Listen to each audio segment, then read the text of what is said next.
As you all know, I've been recovering from a bout of runner's knee recently, and it took me a while to decide to go and get professional help and see a physio, which is what happened in the end. And I have mentioned before about my less than great experience with seeing a physio about knee trouble in the past, where last time I had knee pain a couple of years ago, I went to see a local physio, and it was a positive experience all in all. He assessed my running form and everything, but then the outcome was that the only advice he gave me ongoing for my recovery was to reduce the amount of running I did and gradually ramp it up as long as it was pain-free. So that was kind of a common sense fix, and I've mentioned before that I could have come up with that myself. But there's always, it's a whole kind of hour-long meeting with the guy. He assessed my running form, as I said, gave me some advice on overstriding and that kind of thing. And there's always pluses and minuses to these things, but overall, I wasn't blown away by the outcome and what he told me to do afterwards. So I took my time deciding to actually get help with this one, because everything was telling me, my intuition, my own knowledge, how I felt, that it was just an overuse injury. Runner's knee is the title these things are usually given, and that was what I believed I had, and I knew I just needed to calm the running down. I knew that the knee gradually felt better as I rested, and if I ran too much, the pain would gradually come back or get worse. So just seemed common sense that resting until it goes away and then easing back into the running was going to be the fix. But eventually I relented. I've had a lot of useful comments on my videos where people have said things along the lines of, although it may present as knee pain, you may be surprised. The physio can do all these tests and assessments and figure out the root cause of the problem, and it may be that the knee pain is actually caused by you running with one ear slightly higher up than the other, and that has a knock-on effect further down the kinetic chain, and if they fix your ear problem, it'll make the knee pain go away, or more sensible versions of that to do with hip issues, or whatever it might be that's causing you to develop knee pain with your running, which I understand and agree with. That's exactly how I see it. The body as a whole, it's all connected, and one thing can cause pain somewhere else. So understand that entirely. So if you're not sure what your diagnosis is, see a professional. That's the best way to approach it. So what's made me laugh this morning is kind of been the final straw in this physio malarkey. You may recall, after a couple of months of gradually getting the knee pain better, I decided, okay, I will go and see a physio. So on I think it was the 27th of April, I got an appointment through the NHS, self-referral, and the earliest they could fit me in was exactly 4 months later, on the 27th of August. So great, that's a good start, isn't it? So technically I've still got the appointment on the 27th of August to fix this knee issue, which is now fixed with the NHS. So obviously that was never going to fly, so that wasn't going to be my final attempt at getting physio help. So I went through the insurance that we have through work, the health insurance, and got in touch with them. They quickly arranged a call for an online assessment. That was a bit of a comedy in itself, because it works in a similar way to a Zoom call. So they've got their own website that does it all, and you basically see one half of the screen's meant to have you on it with your webcam, which was working fine. The other half is meant to have the physios who's talking to you and assessing you, but that was just completely black, and she tried a few things to try and get her webcam working. In the end, I just had to agree to her seeing me, but me not seeing her. So I was talking to a black screen throughout this online assessment. She got me to do some stuff. Having sort of described the issue I was having, she got me to kind of jump and drop into a squat position, do some kind of single leg, kind of half pistol type thing. Just after each thing, she said, "Did that hurt? No. Did that hurt? No. Any pain? No," because I was pretty much better by the time I got this appointment.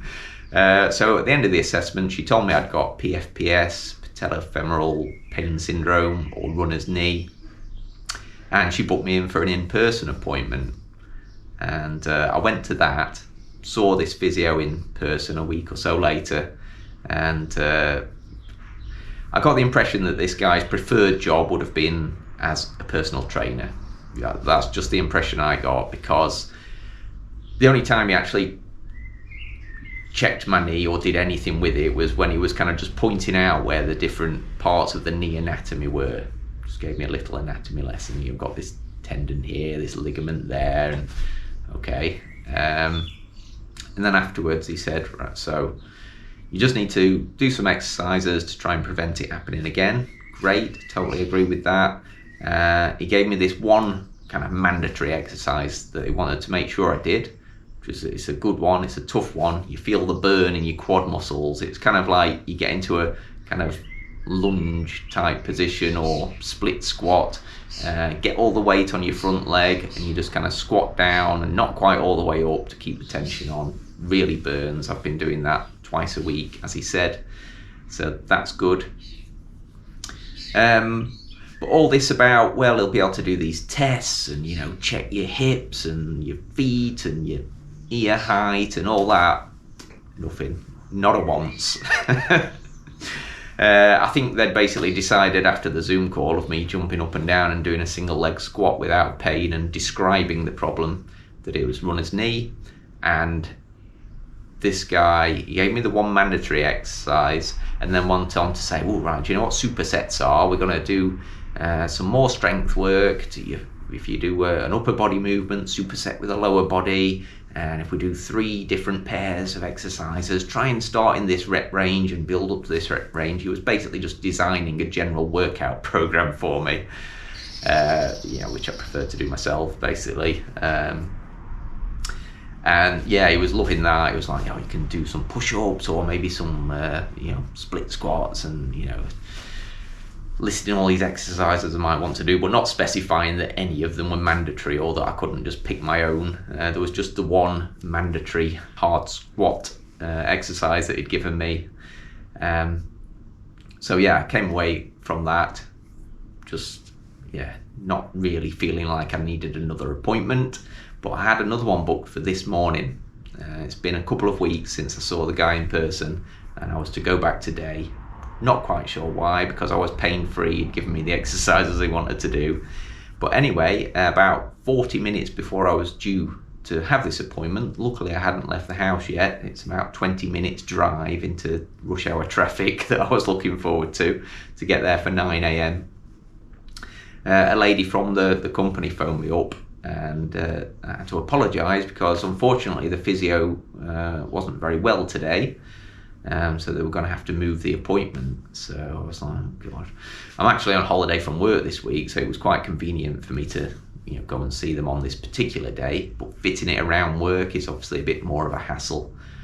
So I said to her, actually, I probably didn't need the appointment. I'm feeling good, knee's fine, it's given me the exercises I need to do, so perhaps I'll be all right without it. So we agreed that she'd call me back in a couple of weeks, see whether I thought I needed another appointment, and then they'll book me in if needed.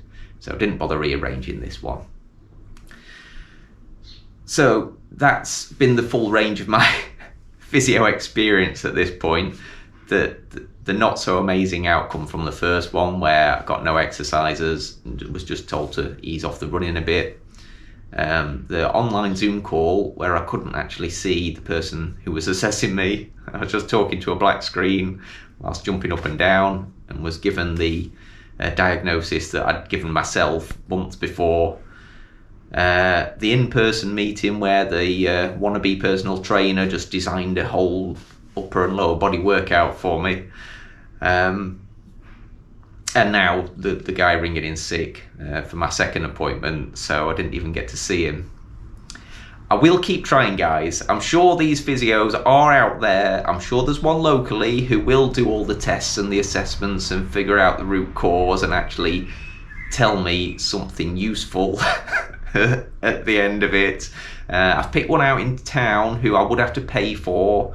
It's not covered by work because they have their own specific physios that you're allowed to use. So yeah, I've got one in mind who's got good reviews, and I might go and see them next time if I have something that seems serious enough to warrant going out of my way to see someone, you know, taking time out of work, or, you know, whatever needs to happen for me to actually go and see someone who might do the full range of physio jobs that I'm told they actually do.